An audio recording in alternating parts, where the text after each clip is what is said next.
ng autopsy report.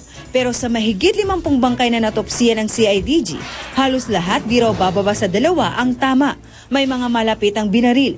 Pero ang pinakaagaw pansin ay ang dugo ang ibabang bahagi ng katawan ng mga kababaihan. Paliwanag ng CIDG, halos lahat kasi ng mga babae may tama sa maselang bahagi ng kanilang katawan. Wala pa nag-i-indicate na sila ay na-rape, subalit nag-i-indicate ito na pinatamaan ng sandata yung kanilang mga organ. Pero bakit nga ba? Kapansin-pansin din kasing karamihan sa mga babaeng biktima. Bagamat hindi ganap na nakababa ang mga pantalon, binuksan ang mga ito. Kung hindi sila ginahasa, bakit nga ba ginawa yun ng mga salarin? Sa ngayon, patuloy na hinahanap ng mga otoridad ang di-money tape recording ng massacre. Ayon kay Vice Mayor Esmael Mangudadatu, nakasili daw ang tape recorder sa medyas ng kanyang kapatid na si Bay Eden Mangudadatu. Pag-alis pa lang daw sa buluan, naka-on na ito. Before I left for Manila, ay binigay daw ni aking kapatid, yan po yung audio recorder na yan eh. Ano siya ng oras na 288 hours. Sa madaling sabi, 12 days yan. So hindi ko rin alam kung yun yung na-recover doon sa media, sa legs ng mga kapatid ko or sa asawa ko. Unfortunately, I cannot comment on that because it is not yet in our possession. Gayunman, kampante ang CIDG na malakas ang hawak nilang ebidensya laban sa pangunahing suspect na si dating Unsay Mayor Andalam Patuan Jr. Siguro naman yung mga soko natin have collected enough evidence to have a good standing in court when this case was filed before it. Sa sinumpaang salaysay ng 3 saksi umano sa massacre, napawang kasama sa convoy ng mga Mangudadatu, ikumnento nilang nakita mismo nila si Andal Jr. nang harangin ng mga armadong lalaki ang convoy malapit sa checkpoint. Marami rin daw silang nakitang sasakyan ng mga pulis.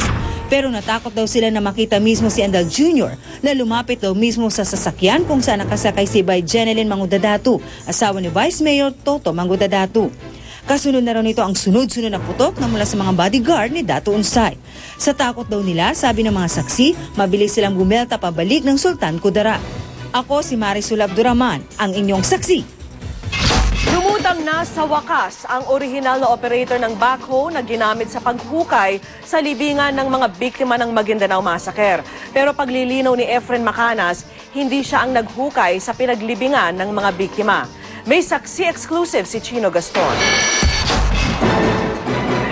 Siya si Efren Macanas, ang tunay na operator ng backhoe na nakita sa massacre site sa Ampatuan, Maguindanao.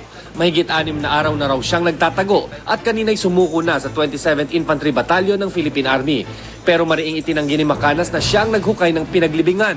Hindi rin daw siya ang naglibing ng mga bangkay dahil hindi raw siya ang nagpatakbo nito noong araw na naganap ang massacre. Anong naisipan mo bakit pumunta ka dito Siyempre sa pakanan ko sir dahil may bali-balita ko hanapin daw nila yung kating operator talaga ng backhoe. Both side ng mga magkikita sa akin. Kwento ni Efren, huli niyang ginamit ang backhoe sa quarry site sa bayan ng Dato Unsay noong November 21, 2 araw bago ang massacre.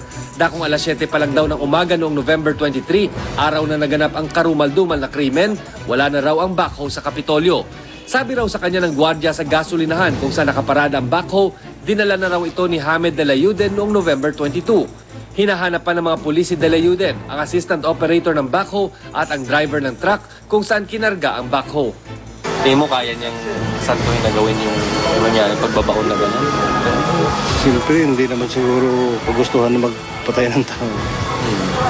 Itinurn over sa NBI si Macanas kasama ang mga membro ng kanyang pamilya. Nangako rin ng Philippine Army na bibigyan nila ng proteksyon ang mga lulutang pang-testigo sa Maguindanao Massacre. Patuloy naman ang pag-iigpit ng inspeksyon sa mga dumaraang sasakyan sa checkpoint sa Maguindanao. Ang isa sa sasakyan sa convoy na nagpakilalang si Vice Mayor Dato Marshal Sinsuat na patunayan at nakumpiskahan ng baril ang sasakyan kahit tumanggi pa ng una. Nasa servisyo kayo, nasa batas kayo. Kayo yung nagpapairal ng batas, kayo yung sinungaling. Honorable. Honorable bang tawag doon? Sa Cotabato City, sinalakay ng mga sundalo at pulis ang bahay ni Police Inspector Saudi Muhammad, isa sa mga sinibak at iniimbestigahan kaugnay sa Maguindanao Massacre. Sa guardhouse at garahe pa lang, may mga nakitang chop-chop na bahagi ng M16 Armalite rifle at ibang armas. Sa kabinet ng isang kwarto naman, may mga natagpuang mga bala. At nang angatin ng kutson, Secret storage ng mga tampered Armalite ang nabisto. Pero si Muhammad wala sa kanyang bahay at di pa namamataan matapos ang massacre. Mula sa General Santos City, Chino Gaston ang inyong saksi. Takot sa multo. Yan daw ang dahilan kung bakit sa labas pa rin ng kanyang kulungan sa NBI natutulog si Dato Unsay Mayor Andal Ampatuan Jr. Ayon kay Attorney Ricardo Diaz, hepe ng Counterterrorism Unit ng NBI, bagamat parang veranda ang tulugan ng alkalde ay may rehas naman ito. Nagsuka rin daw si Ampatuan kaninang umaga. Pero ayon sa doktor ng NBI, dulot lang daw ito ng stress. Nakatakdang sampahan ng 7 counts ng murder si Ampatuan sa Cotabato City bukas. Naintindihan naman daw ng NBI ang takot ni Andal Jr. sa multo.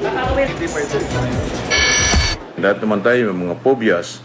Mayroong takot sa buhaya, may takot sa bulati, may takot sa multo. At sama-sama natin saksihan. Secretary Serge Remonte, binu na magtangkang makiisa sa protesta ng mga media men. Mga Christmas shoppers, siksikan na sa Divisoria. At Vicky Morales, Kapuso Shows and Personalities, wagi sa Star Awards for TV. Balitang hati ng isang liga ng katotohanan.